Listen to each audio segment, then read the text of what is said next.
Nathaniel Bandy. Striving for originality. This top 10 intro is brought to you by VectorStar Productions. Have you watched the first part of the video yet? No? Well, go watch it first, you silly goose. Then come back here and check out my top 10 favorite Mario Kart tracks of all time. Just remember, when newer tracks come out, don't complain about how they aren't on this list. There's nothing I can do about that because I don't live in the future. I hope you're all ready for this because this has been highly requested on this channel. Without further ado, ladies and gentlemen and kids and squids and MLG pros and scrub lords, let's go! Any of you been on the Disney cruise? For those of you that have, imagine being able to drive around on the ship. Doesn't that sound like a great time? Well, Mario Kart Double Dash allows you to do that in Daisy Cruiser. There's a big pool outside, you drive through a big buffet area, and there's even an alternate route where you drive through a dark storage room. This course is beautiful, and everything works in harmony. While I do enjoy the remake in Mario Kart 7, I feel that being able to drive through the pool at the beginning isn't as satisfying as having to drive around it in the original version. The music is wonderful, you really feel as if you're on vacation. I do wonder why all the tables are rocking back and forth so hard though. There doesn't seem to be a storm going on outside. Daisy has 5 letters and Cruise has 6 letters. 6 plus 5 equals 11. 11 is a prime number. Prime has 5 letters, which is short for a Category 5 hurricane, the most dangerous of them all. What does that all mean? I have no clue. I'm just making crap up. Number 9.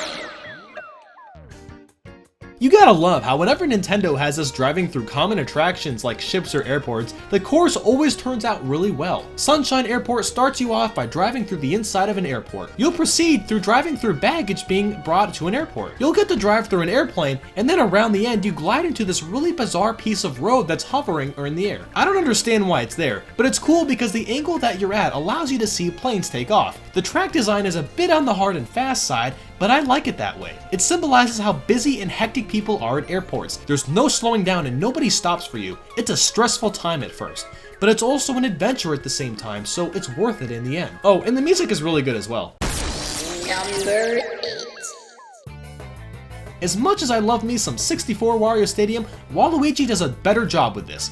Waluigi Stadium and Double Dash is such a joy to play through. The course has a great difficulty curve. There's a lot of big jumps to make, and you need to be accurate with your jumps or you'll slow down a lot or hit floating fire. The tune really gets your blood pumping and makes you feel like you're in a big dirt bike race with millions watching you. I really love the section with the piranha plants that slowly come out of the pipes to munch on you. I do have to say that I hate the remake in Mario Kart Wii. They ruined the track with all the ramps they added. The end of this track is the hardest part. The turns get insanely sharp and it's really easy to get caught up in the mud. This is one of the few times where Waluigi gets the spotlight that he deserves. Now get going on that Waluigi game, Nintendo.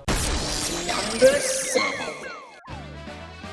Now that Waluigi had his 5 seconds of fame, let's chat about Mount Wario. This is one of those courses that doesn't circle through laps. You literally drive down an entire mountain. You start on a beautiful icy landscape and make yourself into a cave. After the cave, you'll drive through a dam and smash your way through paths of water. You'll crash back onto the mountain, but now it's covered in snow and trees all around. Lastly, the environment turns into the Winter Olympics as red and blue flags stick out of the snow and fans by the thousands stand by and watch you finish your race. Mount Wario could have been so much simpler, but they went the extra step by adding a cave and dam section. Well, hot damn, Nintendo. Ha, get it? Yes? You aren't laughing, I know. I mean, it really wasn't that funny. But now you're laughing. Will you just quit laughing at nothing, you fool? Mount Wario's music helps put you into the mountainous landscape as it feels very open when outside, and more closed in when you're in the cave and dam. This is the closest that Wario will ever come to being mounted by anything. Number 6.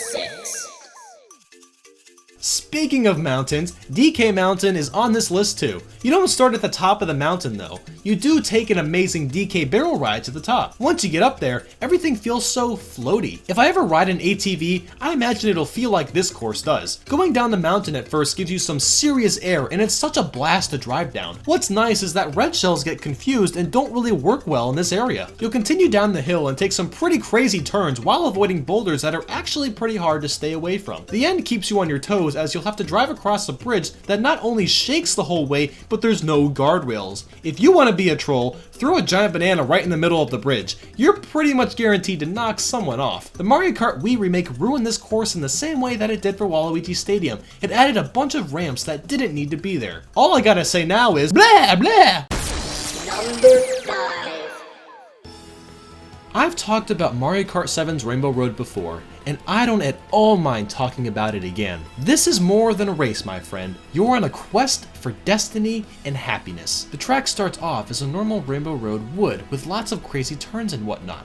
But then you glide to Saturn and drive around on its rings. The moon is your next destination as you drive across it doing tricks on the ridges and watching out for the bouncing chomp balls. When you hit that final lap, the music speeds up and you get into a state of mind briefly where your world is perfect and full of life and excitement. You drive through the big rainbow swirl and glide across trying to run into stars for boosts. If you need peace, play Rainbow Road in Mario Kart 7.